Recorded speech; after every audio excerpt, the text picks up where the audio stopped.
아침을 여는 뉴스7 8월 11일 오늘의 주요 소식입니다.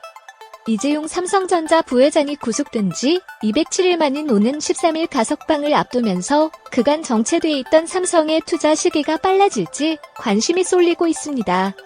이 부회장은 지난 2019년 4월 문재인 대통령이 참석한 시스템 반도체 비전 선포식에서 오는 2030년까지 133조 원을 투자해 시스템 반도체 세계 1위를 달성하겠다고 발표한 바 있습니다. 이에 따라 삼성전자는 올해 5월 한미 정상회담 직후 미국의 170억 달러, 약 19조 5천억 원 규모의 제2파운드리 공장을 짓겠다는 계획을 밝혔지만 아직 공장 입지 등 최종 결정을 내리지 못한 상태입니다. SK바이오사이언스가 식약처로부터 국내 기업 중 최초로 코로나19 백신 후보물질 GBP512 임상 3상 시험 계획을 승인받았습니다.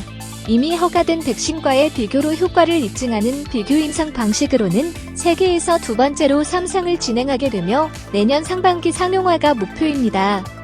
식약처는 GBP512 임상 2상이 아직 진행 중이지만 앞선 임상 1상에서 안전성과 면역원성을 충분히 보여 임상 3상 진입 가능성을 보였다고 설명했습니다.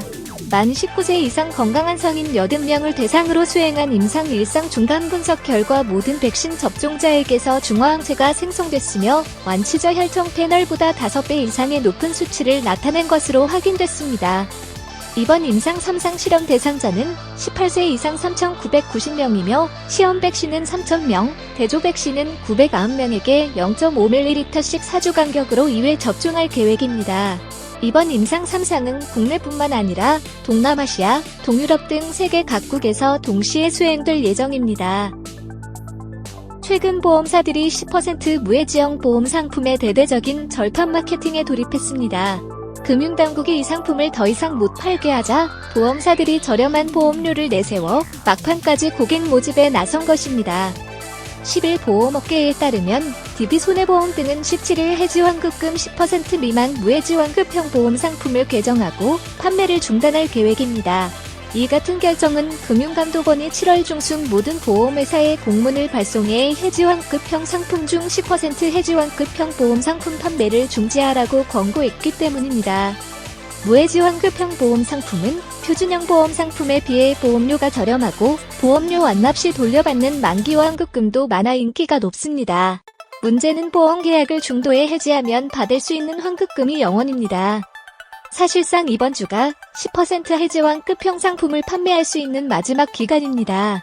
보험사들이 어디까지 절판 마케팅에 드라이브를 걸지 여부에 관심이 집중되고 있습니다.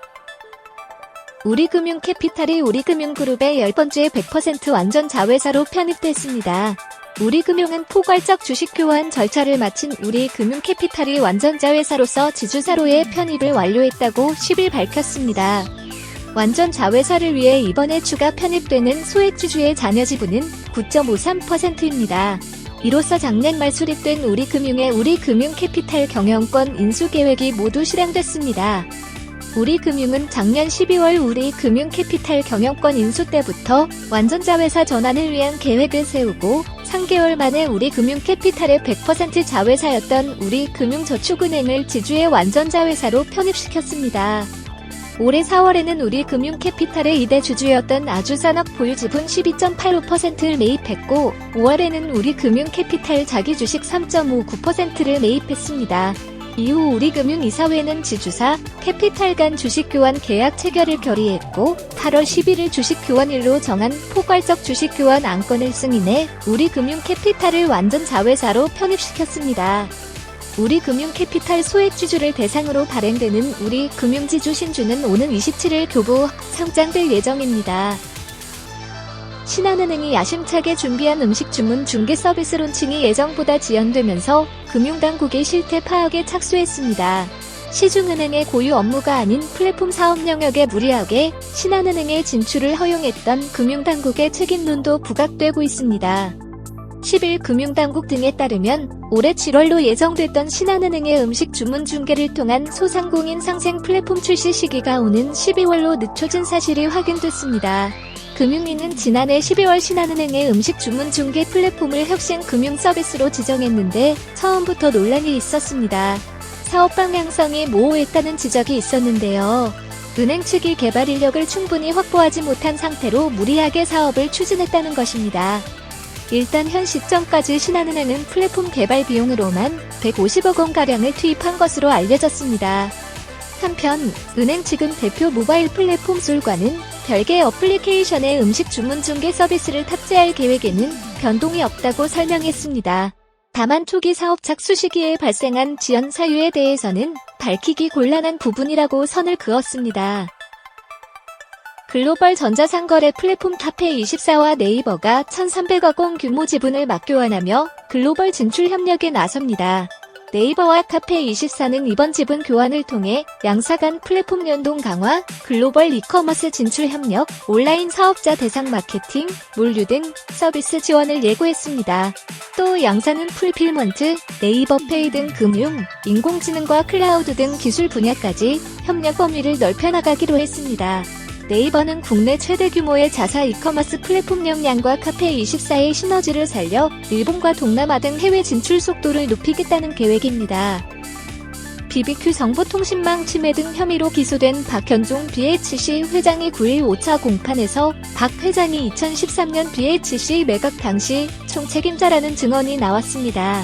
BHC 측은 박 회장 가맹점 실사 관여 여부는 검찰 무혐의 처분 사안이라고 설명했습니다. 이어 이날 재판에서는 BBQ 직원 아이디와 비밀번호 취득 과정과 불법 여부 등이 쟁점으로 떠올랐습니다. 아이디와 비번을 도용당한 BBQ 전 임원은 아이디와 비번을 알려주지 않았다고 주장했고, 변호인은 포털 메일이나 은행 계좌 아이디, 비밀번호는 개인정보이지만 회사 접속 아이디와 비밀번호는 개인정보가 아니기 때문에 개인정보보호법 처벌 대상이 아니라고 주장했습니다.